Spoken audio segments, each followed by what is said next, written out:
Christopher Ciccone designed the visual blueprints for the most successful female artist in history, only to find himself walled in by the very architecture he created. This relationship functioned as a two-decade trade, where family loyalty bought professional power, and the internal reality of the Ciccone siblings rarely matched the global myth. Blood ties became the currency that built the Madonna brand, and for 20 years, Christopher served as the architect, the witness, and the emotional lightning rod for his sister's rise. Being the closest human to a woman who belongs to the public creates a strange existence, and the flow of money and influence reveals how intimacy was eventually commodified for the world stage. The person who builds the throne often struggles to survive living in its shadow, especially when the icon decides the architect is no longer required for the next phase of the empire.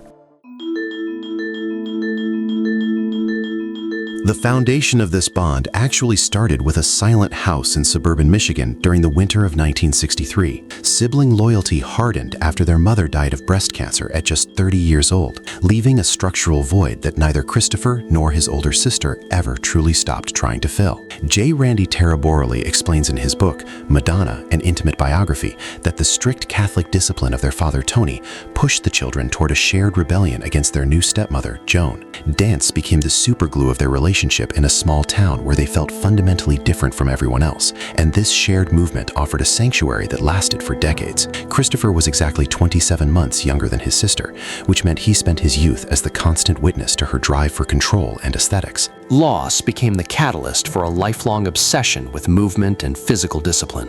The two siblings navigated a domestic architecture with a smell of wood varnish on a kitchen table, and the sound of silent prayers formed the backdrop of their early lives. Christopher noted that even in their loss of innocence, his sister always seemed to find a way to best him, whether it was the type of car they were in or the speed at which she achieved her milestones. This domestic pattern stayed the same for years, with the sister acting as the protagonist while the brother built the world around her. Their shared Michigan past was the 0 point that few people truly understood, and that's when the two decided to leave the Midwest behind to build a different kind of life in the city.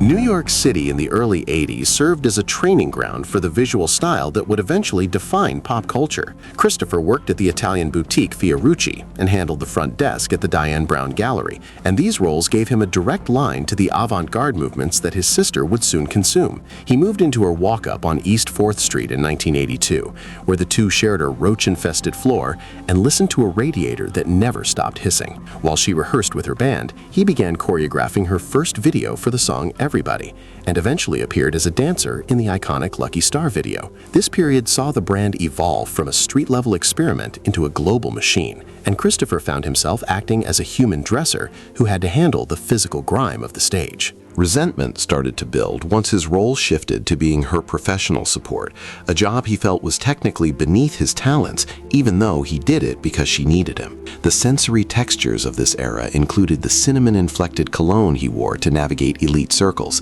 and the damp heat of Manhattan clubs, where the Madonna Mirage was first constructed. He described himself as a human garbage can who had to catch her used cough drops during live performances, and this systemic indignity was the price of remaining in her orbit. Blood loyalty was the only thing keeping him in that East Village walk-up, as the money started to flow into her accounts instead of his. The result was a two-decade tenure where he functioned as the primary technician of her image while sleeping on a futon in a room with no furniture.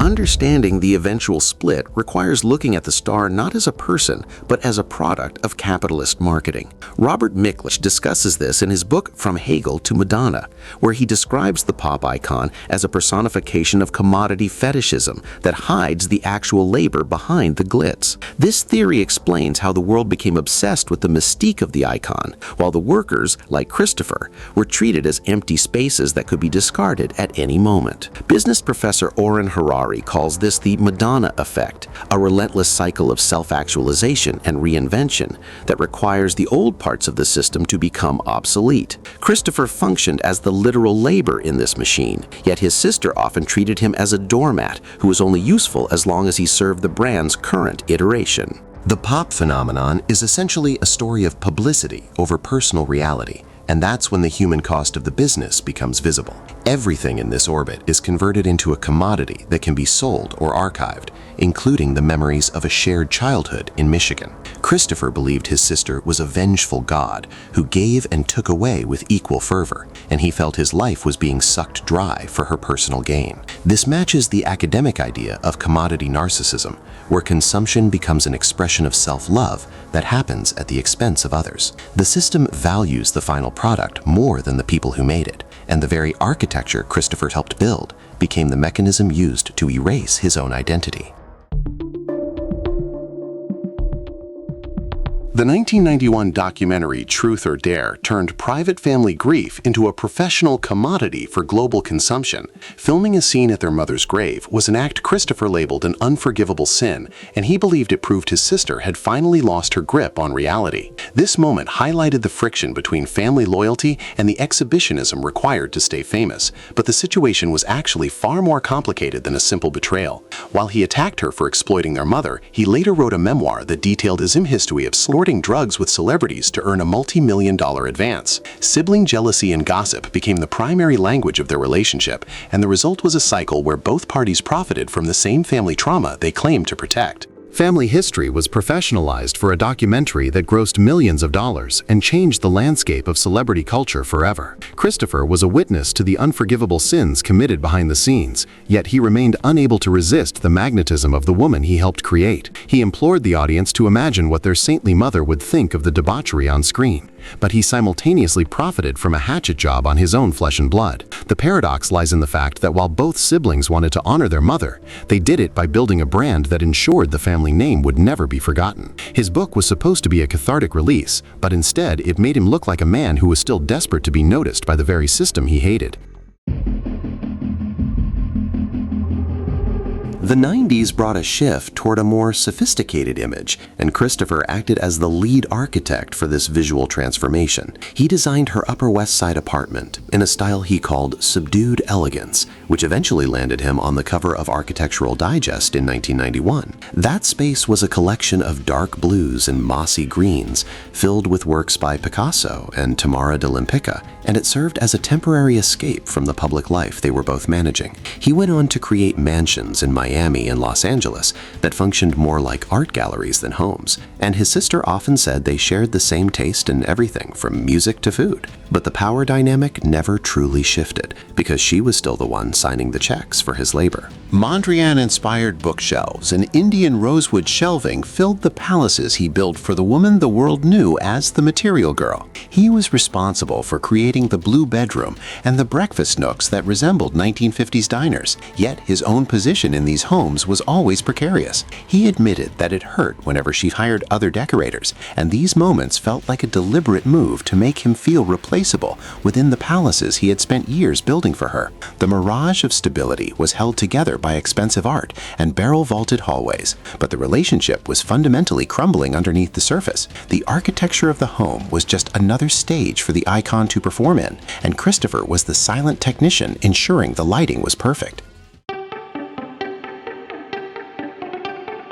The year 2000 marked the end of the collaboration, when director Guy Ritchie entered the picture and drove a wedge between the siblings. Christopher claimed that Ritchie's homophobia was the primary reason the relationship collapsed, and he described a night where he had to break up a fight between a frothing Ritchie and a gay friend at a club. This new era saw his sister adopt an English grande dame persona that he found fraudulent and exclusionary, and the result was a dark period where he felt completely cast out of her life. The final blow came in 2001, when she refused to hire him as the director for her Drowned World Tour, replacing him with Jamie King instead. This snub ended a 20-year creative monopoly, and he was forced to enter therapy to handle the emotional weight of living a life separate from her shadow. Trust finally shattered for good when she sent him an email accusing him of theft after 2 decades of loyalty. He had functioned as her art director and confidant since 1985, yet he was suddenly cut off from the massive revenue streams of the billion-dollar touring machine. The snub was a cause and effect mechanism that signaled the end of the Ciccone era of the brand, and that's when he realized he had been replaced by new talent. He had spent his entire adult life being the only person who hadn't swindled her, but that loyalty meant nothing once the system decided it was time to move on. Resentment hardened into a bitter silence that lasted for years as the two siblings moved in completely different social and financial directions.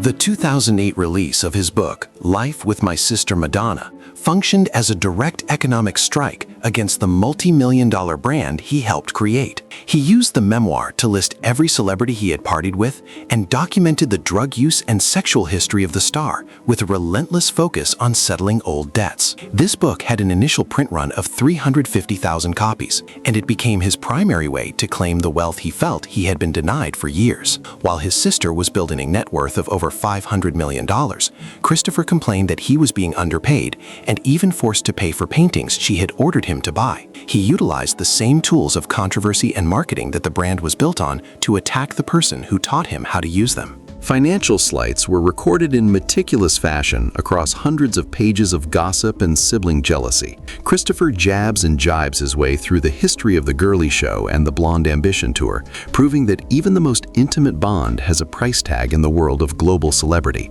The memoir served as a ghoulish gamut of drug-taking and name-dropping that ultimately left him looking like a snide employee who couldn't exist without his sister's name. He believed the book was an empowering act that would finally define him as an individual, but the public mostly saw a bitter man trying to cash in on a brand he could no longer control. The economics of the tell-all were clear. Controversy sells, and Christopher was willing to trade the last of his family secrets for a multi-million-dollar advance. The long history of acrimony finally faded when the siblings returned to their roots in Michigan to face the reality of illness together. Christopher died on October 4, 2024, in the town of Petoskey after a battle with cancer, the same disease that had killed their mother over 60 years earlier. This final period was marked by a string of family losses, including their older brother Anthony in 2023 and their stepmother Joan just weeks before Christopher passed away. Madonna spent his final years doing everything she could to keep him alive, and she admitted that they found their way back to each other once the pain became too great to ignore. She shared a tribute describing him as a visionary with impeccable taste, and she claimed that in his final moments they held hands and closed their eyes to dance one last time. Michigan air was the final texture he felt as he left behind the shadow of the icon he had spent his life building. He died with his husband, Ray Thacker, by his side, closing a chapter that had been defined by 2 decades of professional collaboration and 20 years of public feuding. He spent his life trying to define himself apart from her, but in the end, the superglue of their shared childhood was the only thing that remained. The paradox of his existence was that he found peace only when he returned to the gravitational well of the sister he had tried so hard to escape. His story ends where it started, in a silent house far away from the neon lights of the stages he once directed, leaving behind a legacy that is inextricably linked to the woman who belongs to the world. The story of Christopher and Madonna reveals that the internal structures of fame are often built on the quiet exploitation of family loyalty. Christopher was the silent architect of an empire, but his life serves as a warning about what happens when intimacy is traded for a brand. He was the one who choreographed the very first video and the one who designed the bedrooms she slept in at the height of her power. He eventually realized that he was the only person who hadn't swindled the most suspicious woman in the world, yet he still felt the need to sell her secrets just to be seen as an individual. The architecture of his work remains, but the man himself is now just a memory in the Michigan air. Does the world remember the architect, or do we only care about the icon standing in the light he created?